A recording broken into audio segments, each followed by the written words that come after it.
Roni math জন্য আপনাদের স্বাগতম। আজকে আমরা দেখব খাদ্য অধিদপ্তর উপখাদ্য পরিদর্শক 2025 সালে যে এক্সামটা হয়েছে সেটার অঙ্ক প্রশ্নের সমাধানগুলো আমরা করে দেওয়ার চেষ্টা করতেছি ওয়ান বাই ওয়ান করে। আজকে আমরা এটা দেখবো। এটা ছোট ছোট ম্যাথ, কিন্তু এখানে কনসেপ্টটা অনেক ক্লিয়ার রাখতে হয়। এখানে ছোট ছোট জায়গাগুলোতে আমি সূচকের ম্যাথগুলো আমার পেজে অনেক বেশি দিয়ে থাকি। সূচক, লগারিদম, ছোট ছোট দশমিকের গুণ, দশমিকের ভাগ, এই সংখ্যাগুলো খুব বেশি দিয়ে দিই।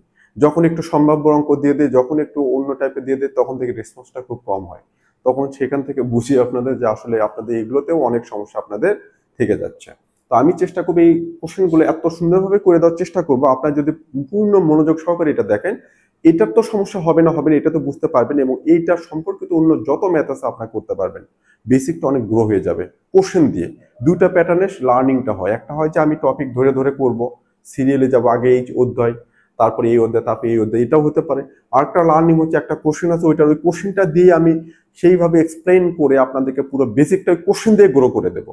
আমার প্যাটার্নটা হচ্ছে এইটা, যে আমি কোনো একটা কোশ্চেন ধরে করাবো, সেখান থেকে কোশ্চেনের ডিসকাশনটা অনেক লেন্দি হবে, এবং সেখান থেকে এই কোশ্চেনটাও সলভ হবে, এবং এর সাথে এই রিলেটেড যে বেসিকটা সেটা আপনাদের গ্রো হয়ে যাবে। তো শুরু করা যাক। এখানে আমার কোশ্চেনটা কি আছে, 0.01 এটার উপরে স্কোয়ার। এখানে প্রত্যেকটা পয়েন্টে পয়েন্টে শেখানোর আছে, বোঝার আছে, যত্ন সহকারে বোঝানোর আছে, লাইন বাই লাইন নিখুঁত হবে কাজ। তাহলে ব্র্যাকেটে মাঝখানে ব্র্যাকেট দিয়ে তার উপরে কি আছে, স্কোয়ার। তার মানে এই স্কোয়ারটা এই ব্র্যাকেটের ভেতরে যা আছে পুরোটার উপরে স্কোয়ার। তো এটার উপরে স্কোয়ার থেকে এটা কয়বার গুণ হবে, দুইবার গুণ হবে। কি হবে, 0.01 গুণন 0.01। এখানে যদি 3 থাকতো কি হতো, তাহলে এটা 3বার গুণ হতো, 0.01 গুণন 0.01 গুণন 0.01। এখানে যদি 4 থাকতো, এটা 4বার গুণ হতো। এই বিষয়গুলো বলার মানেটাই হলো যে স্কোয়ার মানেটা কি অ্যাকচুয়ালি। তাহলে এইটার উপরে আমি কি করলাম, স্কোয়ার আছে থাকার জন্য এটা দুইবার গুণ হলো।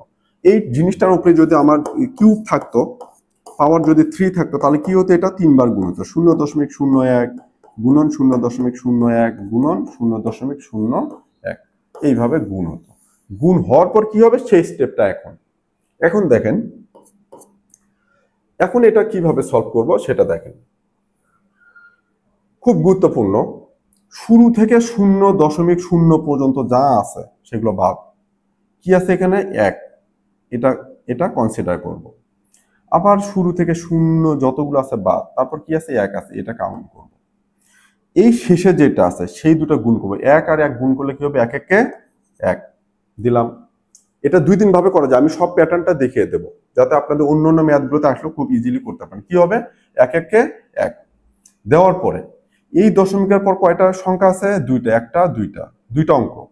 এই দশমিকের পর কয়টা অঙ্ক আছে, একটা দুইটা, 2 আর 2 কত হয়, 4, 2 আর 2 4। এখন তাহলে আমার এখান থেকে দশমিকের পর কয়টা অঙ্ক থাকতে হবে, 4টা। অলরেডি একটা আছে, বাকি 3টা কি করব, শূন্য দেব, 4টা হয়ে গেল।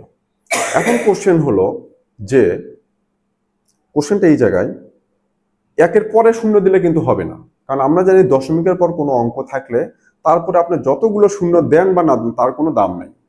তাহলে দশমিকের আগে যদি, যেমন বললাম যে 2.5, এর আগে আমি যতগুলো শূন্য দেই কি হলো, কোনো দাম নাই এগুলো, তাই না, এগুলো মূল্যহীন, দিলেও যা না দিলেও তাই। একইভাবে দশমিকের পর যদি কোনো অঙ্ক থাকে তারপর যদি আমি এখানে অনেকগুলো শূন্য দিই, এগুলো দিলেও যা না দিলেও তাই, এটা মনে রাখবেন। তাহলে দশমিকের আগে যদি কোনো সংখ্যা থাকে তার সামনে যতগুলো থাকে সেগুলো কোনো দাম নাই। একইভাবে দশমিকের পর কোনো অঙ্ক থাকলে তারপরে যতগুলো শূন্য দেয় কোনো দাম নাই। বাট এখানে যদি আবার একটা 1 দেয় তখন কিন্তু এই শূন্যগুলো আবার কি হবে, দাম আছে, কারণ এই 1-এর জন্য। তো যদি 1 না থাকে, শুধু শূন্য দিয়েই গেলাম, কোনো দাম নাই, দেওয়াও যা না দেওয়া তাই। একইভাবে এর সামনে এতগুলো শূন্য দেয়, যদি এখানে একটা দেয় তখন কিন্তু আবার চেঞ্জ হয়ে যাবে। কিন্তু যদি একটা 1 না থাকে, কোনো ডিজিট না থাকে, নন জিরো ডিজিট না থাকে, তাহলে 2 এর সামনে যতগুলো শূন্য দেয় কোনো দাম নেই। এই জন্য আমি দশমিকের পর 4টা অঙ্ক হবে, 1 1 1 বসালাম, তারপর কয়টা, একটা দুইটা তিনটা শূন্য দিলাম, তাহলে দশমিকের পর 4টা অঙ্ক হলো, তারপর শূন্য দিলাম। এই 3টা শূন্য যদি 1-এর পরে দিতাম তাহলে কিন্তু কোনো কাজ হতো না, কোনো দামই থাকতো না। এটা আসলো, ওকে, এটা আমি পেলাম। কিন্তু আমার এখানে অঙ্কটা আছে কিন্তু অন্য হবে, সেটা করে দেই। কি করবে এখন, এই যে দশমিক 0.0001 আছে, এই দশমিকটা আমি তুলে দেব, ধরবো যে এই দশমিকটা আর কি নাই, শেষ। এই দশমিক যদি না থাকে তাহলে এই পুরো সংখ্যাটার মান কত হচ্ছে এখন 1। দশমিক কিন্তু উঠে দিলাম। আচ্ছা, দশমিক উঠে দিলাম কোথা থেকে? উপরে থেকে। তাহলে নিচে কি হবে? 1 লিখে দশমিকের পর কয়টা সংখ্যা? 1টা 2টা 3টা 4টা। 1টা 2টা 3টা 4টা। এই 1 সহ 4টা হবে না কিন্তু। 1 একের মতো লিখলাম। এখানে কয়টা সংখ্যা লিখলাম? 1টা 2টা 3টা 4টা। এখন কিন্তু উপরে দশমিক যেহেতু তুলে দেওয়ার জন্য নিচে 1 লিখে দশমিকের পর যে কয়টা সংখ্যা 1 লিখবো আগে, দেন সেই কটা অঙ্ক আমি এখানে লিখবো। লেখার পরে এখন কি হলো? উপরে উপরে থাকলো জাস্ট 1। এখন তার দশমিক নাই, কারণ দশমিকের জন্য এখানে আমি 1 লিখে 4টা শূন্য দিয়েছি। 1 2 3 4। তাহলে আমার অঙ্কটা হবে, উত্তরটা হবে এই যে এটা। হ্যাঁ, এটা হবে উত্তর। এখন এখানে এই কোশ্চেনটার আরো কিছু একটু দেখাই দেই কি হবে তারপরে। এখন আপনাদের কোশ্চেন হতে পারে যে আমি ধরলাম 0.2, এটা কিন্তু সলভ শেষ, এটা আরেকটা দেখাচ্ছি। 0.2 গুণন কত? 0.3 দিলাম। তাহলে কি হবে এখানে? এখানে দেখেন 3 দুগুণে কত? 6। দশমিকের পর এখানে একটা এখানে একটা, কয়টা হবে? 2টা। একটা 6 অলরেডি আছে, তাহলে একটা শূন্য দিই, দিয়ে দশমিক দিয়ে শূন্য দিই। তাহলে দেখেন দশমিকের পর কি দুইটা সংখ্যা, দুটো অঙ্ক হয়েছে। একটা 6 ছিল, তার আগে শূন্য দিয়ে 0.6 হলো। এটাকে যদি উঠে দেয় কি হবে? 0.06। নিচে কি এই দশমিকটা উঠে দেবো, তাহলে 1 লিখে কয়টা শূন্য? 2টা শূন্য।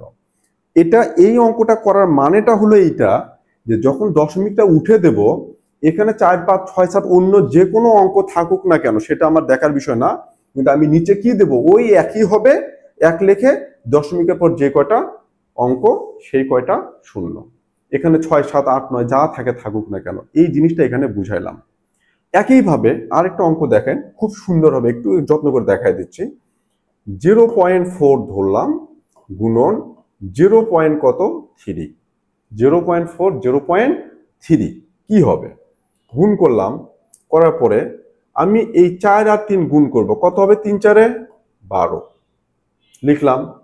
এখন এই দশমিকের পর কয়টা অঙ্ক? একটা। এই দশমিকের পর কয়টা অঙ্ক? একটা। তার মানে আমার যে উত্তরটা হবে সেটা দশমিকের পর কয়টা অঙ্ক হবে? 2টা। তখন কিন্তু আমি এটা ইকুয়াল এখানে দশমিক দিয়ে এখানে শূন্য দেবো, কারণ আমার অলরেডি 2টা পেয়েছি আমি। গেল। এর সাথে আরেকটা টপিক দেখাবো, একটু ডিফারেন্ট একটু। এগুলো কিন্তু ওই রিলেটেডই, কিন্তু আমি নানান ভাবে করে দিচ্ছি এই জন্য যাতে আপনাদের জন্য সহজ হয়। সরি, আমি মিশাতে চাচ্ছি, ওটা উল্টে ইয়ে হচ্ছে। আরেকটা কি করব এবার, একটু মজার দেখেন। 0.5 গুণন 0.6। 5 আর 6। এই জায়গাটা আপনাদের অনেকের কনফিউশন হতে পারে। এই কনফিউশন দূর করার জন্য এই টাইপেরটাও দিচ্ছে আপনাদের জন্য। 5 আর 6 গুণ করব, কত হবে? 5 6 30। 3 0 30। 5 6 কত? 30। এই যে শূন্য, এটা কিন্তু আমি জোর করে দিলাম না, আমি 5 আর 6 গুণ করে কিন্তু এই 30টা পেলাম। দশমিকের পর কয়টা অঙ্ক? একটা। এখানে দশমিকের পর কয়টা অঙ্ক? একটা। তাহলে দশমিকের পর কয়টা অঙ্ক থাকবে? 2টা। অলরেডি কিন্তু গুণ করে 2টা পেয়েছে, এখন শূন্য। এখন আপনাদের কোশ্চেন হইতে পারে যে এইটা যে দিলাম, এই দশমিকের পর যে অঙ্ক, তারপরে শূন্যর তো দাম নাই। হ্যাঁ, শূন্য দাম নাই, কিন্তু আমি তো এটা গুণ করে পেয়েছি 3 শূন্য। 5 আর 6 গুণ করে তো 30 পেয়েছে। এই 30 পাওয়ার জন্যই কিন্তু আমি দশমিকের পরে আর কোনো শূন্য এখানে দেব না। এটাও যে কথা ইকুয়াল 0.3ও কিন্তু একই কথা। এটা আমি একটা কোশ্চেন পেজে দিয়েছিলাম, সেখানে মোটামুটি সবাই পারছেন। 2 4 জন্য একটু কনফিউশন ছিল এটা নিয়ে। তো আশা করি এই দশমিকের যে বিষয়গুলো সেগুলো নিয়ে। আচ্ছা, এই কোশ্চেনটা আরেকটা কথা বলে রাখি, এটা এই প্যাটার্নে চাচ্ছে। আপনাদের কিন্তু কোশ্চেনটা মাঝে মাঝে কিন্তু এই প্যাটার্নেই বেশি আসে। এই জন্য আমি এটা আগে দেখাইলাম, তারপরে এটাকে আমি কনভার্ট করে এদিকে নিয়ে গেলাম। এখন এখান থেকে আপনারা আরেকটা কাজ যেটা করতে পারেন, এই অঙ্কটা সেটাও একটু দেখিয়ে দেই। কি রকম, যে যখন আমরা এই যে গুণ করতেছি, আমি গুণ না করে দেখেন এটা 0.01 0.01। হ্যাঁ, এটা আছে। এটা আরেকভাবে করা যায়, সেটাও একটু আমি দেখা দিচ্ছি, আপনারা যেটা ইচ্ছা ইউজ করবেন। আমি এখানে কি করব? দশমিক তুলে দেবো, তার নিচে কত হবে? 1 লিখে 2টা শূন্য, দশমিকের পর 2টা শূন্য আছে, গুণ আছে থাকুক। এখানে এই দশমিক উঠে দেব, তাহলে কি হবে? 1 লিখে এরপরে 2টা অঙ্ক থাকার জন্য 2টা শূন্য। 1 1 কে 1, নিচে 1 লিখে 100 গুণন 100, তার মানে 1 লিখে কয়টা? 1টা 2টা 3টা 4টা, 1 2 3 4। তাহলে আর আপনি ওই গুণটা করা লাগতেছে না, এটা খুব শর্টকাটে হয়ে যাবে। আমার ওই গুণটা করানোর মানেটাই অর্থটাই হলো যাতে করে আপনারা পুরো বেসিকটা আপনাদের ক্লিয়ার হয়ে যায় এই ধরনের গুণ ভাগ এগুলো নিয়ে। তো আশা করি ক্লাসটা ভালো লাগছে। যদি ভালো লেগে থাকে লাইক কমেন্ট শেয়ারতে পাশে থাকবেন। আমি এই ধরনের ক্লাস কন্টিনিউ দিতে থাকবো আপনাদের জন্য। ভালো লাগলে ফলো দিয়ে পাশে থাকবেন ফেসবুক পেজে। ধন্যবাদ।